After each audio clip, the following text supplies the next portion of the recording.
Now that Detty December, as Nigerians say, has come and gone, concerns have been raised by the health authorities over the anticipated spike in COVID-19 infections in Nigeria.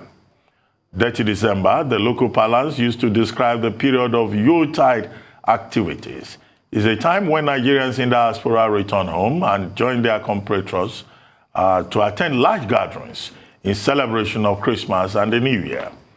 Unfortunately, it is also a period when revelers shun all the COVID-19 protocols meant to combat the spread of the virus in the country.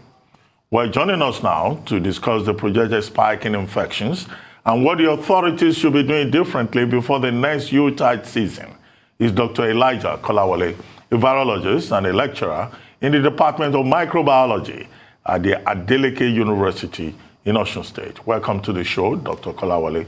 Thank you very much for joining us. Good morning. Good morning. Thank you for having me on this show, this period.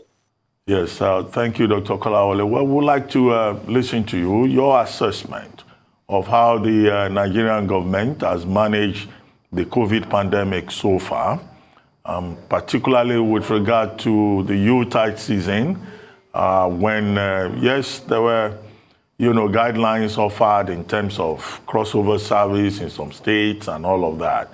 And then what should we expect this January after the Yuletide season? Because you recall shortly before Christmas, the NCDC, the NPHCDA, they pointed out that there had been a 500% spike in infection cases in Nigeria. But what did you observe? What should we prepare for? What should we do? Yeah, I think the deed has been done already. And from our projection, there is possibility that we have a surge in the number of cases of COVID in some few weeks to come. And the reason is that majority of us in this country shun the non-pharmaceutical procedures interventions. Those who were in Lagos could see how people were at the beach without observing all those protocols. And what really saddened my heart is that you can remember vividly that last year, the government, President Buhari Mohamed, signed a document making these measures to be compulsory. And they saddled all security agencies to make sure that the Nigerians adhere strictly to these non-pharmaceutical measures.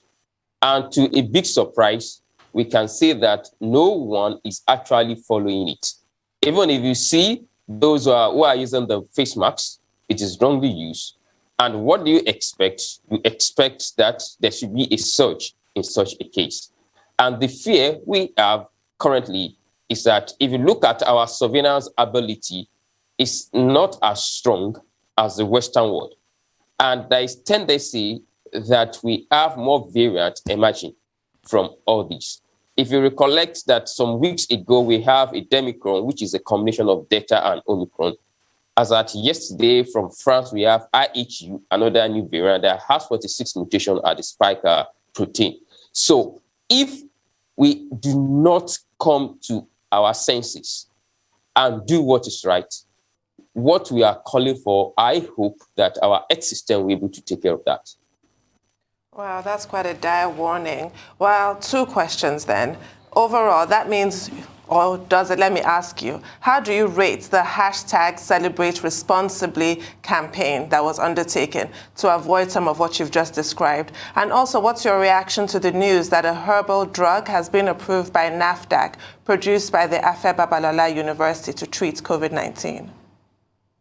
Yeah, let me start from the later that I just said. It's something that is very, very impressive that Afe Babalola can come up with a drug that is anti-COVID, which really shows that scientists are actually working very hard on finding solution to what would I call the COVID pandemic. That's local solution.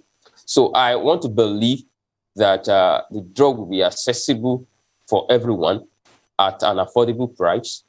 And it's going to be effective, as they've reported, though I'm still waiting to look for the available data set in terms of research publication to actually see where clinical trials were done to ascertain that the drug is very effective. But it's an encouraging step that we should encourage and we should all come in to support.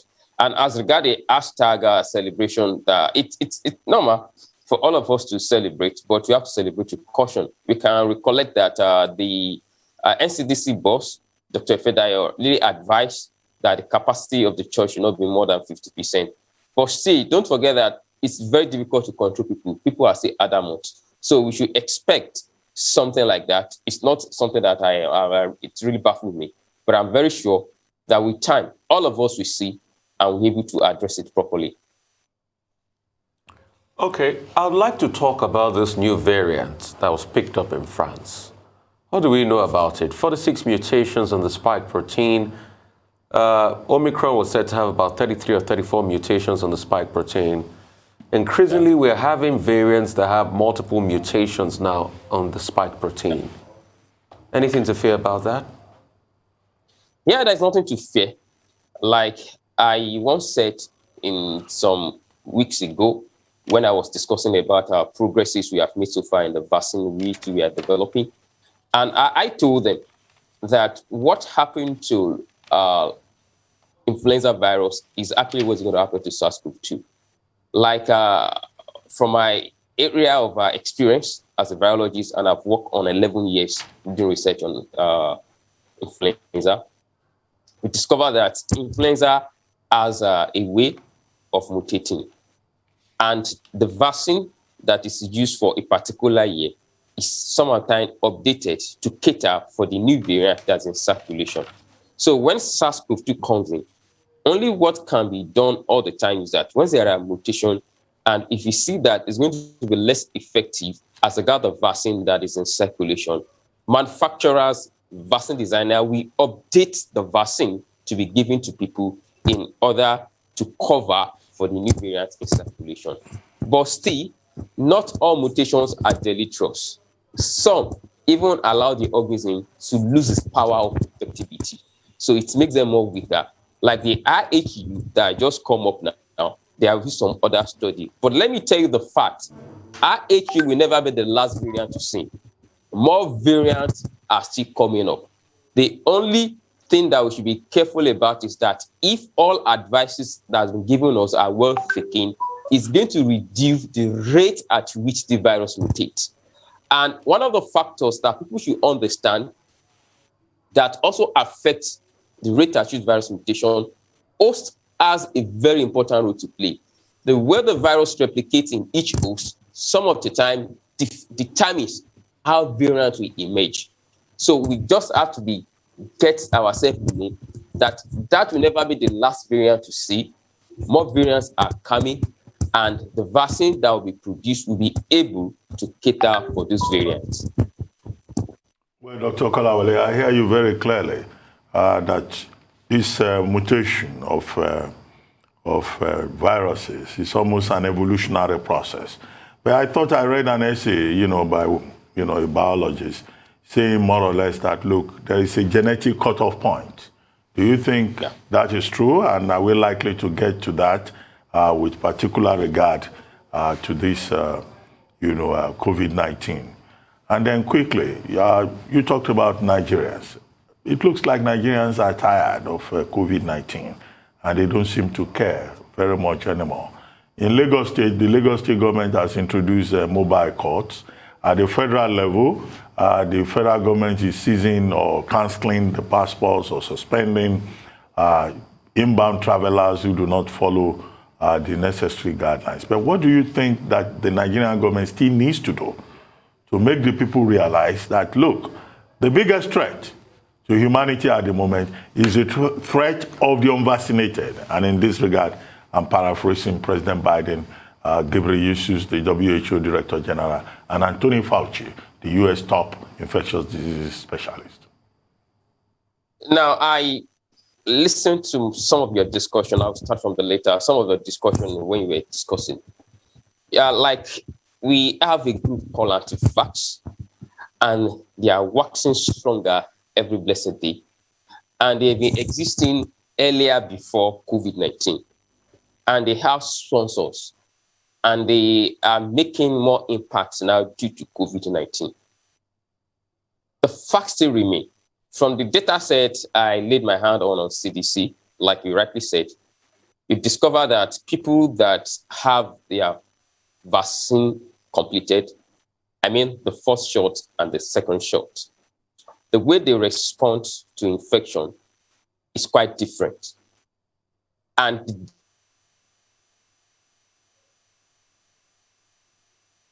Hello, Dr. Kolawole, are you still with us? I want us to understand is that what I want us to understand is that being vaccinated doesn't mean that you cannot be infected. But what it does is that it reduces the severity of the disease. You have already existing soldiers that can fight this infection. Normally, children are being vaccinated for polio, but during the course of their life, one way or the other, they might be exposed to the virus, the polio virus. Being exposed to it, their system would have overcome it. Some of the time too, we just have some slight discomfort, headache, all those stuff, things like that, not knowing that they are responding to the infection that they have. So we needed to allow the government to intensify more effort, making it known to the populace that we are not compulsoring this, but making sure that they know the advantages associated with being vaccinated. And like I did say that our National Orientation Agency should come up this time around, give us more adverts. Let's roll the adverts. Let's roll more sensitization programs on TVs, on medias, on outlets, that the way we do for normal campaign election, so that people can know that getting vaccinated is just a way to get us out of this pandemic. And to be candid to you, the more we get vaccinated, the more we get closer to resolving this pandemic. Let's talk about the false sense of security that the reported mildness of the Omicron variant is leading some people to believe. There's still deaths being recorded here in Nigeria. I'd like you to address that, please. Yes, when death is being recorded, we don't have access to the whole data. You just see on the website that there is death.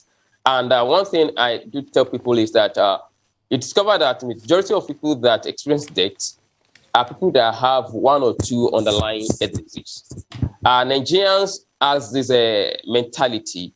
We don't go for normal checkup to check the status of our health, how good we are, how well we are.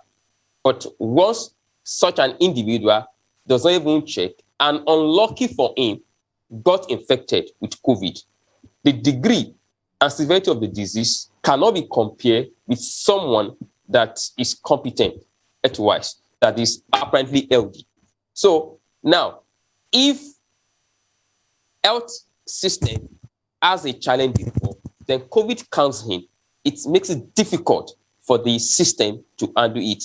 Thereby, it could lead to death. So for now, I cannot talk much on the death issue because I'm not a clinician. So they deal with the patient directly in the hospital. But what I know is that for sure, that if you have underlying health diseases, it is easier, there is likelihood of death than somebody that is competent in terms of health-wise that is apparently healthy.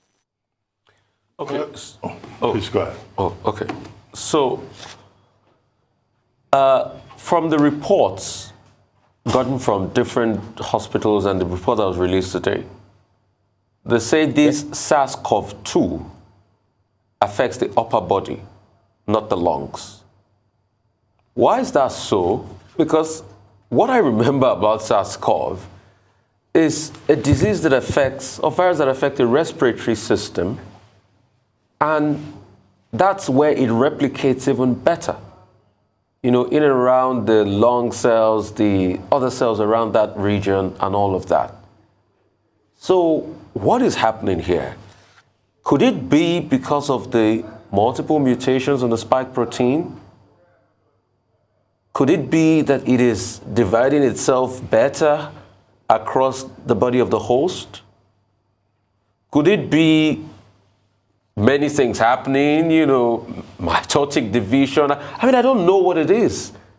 But SARS-CoV, as in the case of SARS-CoV-1, affected the respiratory organs. What is happening here? Now, let me explain from this point. Like you have rightly said, SARS-CoV-2 affects majorly the lungs, but there is a receptor called ACE2, that is a angiotensin converting enzyme 2. Now, it is primarily dominated at the lungs, but it has to do with respiration. It is not only in the lungs that we have ACE2. ACE2 is also seen in some part of the body. That is why you see that there are studies that have shown us that SARS-CoV-2 has been isolated from stool. I didn't know if you have come across that. Yes, I've seen a study like that. So now, there is something we call systemic infection, that an infection will start from a particular part of the body and spread to other parts of the body. Don't forget I said that the ACE2 is just, we have plenty of them in the upper part region of the lungs, but they are in some other parts of the body. So if the virus have its way across to those other parts, definitely replication will be initiated. And from the point you have made mention of, there is something in Darwin's law of evolution. We call something survival of the fittest. As long as you are blocking this organism from replicating, they try to develop more mechanisms for them to survive. So because of that, because it's still a new virus that everybody is still trying to understudy and know what it can do in human population. So there are still a lot of things not yet known about this virus. The only problem that we have in this part of the world is that most of the researches that are done for us to understand the mechanism, the pathogenesis of this virus is not done in Africa. It's done by the Western world. And the way this virus is behaving in the African population is quite different from the Western world. So we need more study from our hand here to understand how the virus is behaving in our community. So unless we do our own personal research, we still continue to be reviewing what is happening over there, but which is not directly what is happening in our own settings here. But as long as the virus continues to mutate, we will continually to be seeing different behavior, different way of infection, different way of the death rate. Talk about anything about it, it's just going to be different because the mutation will be giving us different shape, different way of behavior. Well, Dr. Kolawole, Tunu brought up earlier on an interesting point about the Harvard drug, antiviral drug that has been discovered and tested on 19 patients, we're told, at the Afe Babalola University in Ado-Ekiti. Do we know something extra about this particular antiviral Harvard drug that has been used to treat 19 COVID patients? So that, it's good that the African experts on herbal medicine of the WHO and the regional experts have said, look, that's a possibility. Herbal medicine could be used. But how are we sure that we're not likely to have, with regard to this drug from Afe Babalola University, despite NAFDAC approval, a Madagascar moment? You remember Madagascar came up with what they called COVID organics with a herb called Artemisia. But at the end of the day, it was discovered that this was at best something for malaria and not COVID-19. Is there something that we know? You as a scientist, you should know something that we do not know, perhaps. Yeah, I think I followed some of their presentation that they did last year, and they did a lot of work. And I want to believe that they have done something very fantastic even to reach that stage. Kudos to the scientists and the Afe Babalola University. But like I said, I'm personally, I'm yet to lay hands on the publications that they generated from the 19 patients. because if I'm able to lay hand on it, most of the vaccines we are using today, they were published in New England Journal of Medicine, some in Nature, and we're able to lay our hand on it, digest the published work in a peer-reviewed journal. From there, we're able to have an understanding of how they're working. Another thing I can say is that if NAFDAC is approving them, I know that they've gone through the data sets that they provided for them, and I want to be sure that NAFDAC has experts in their organization before making that recommendation.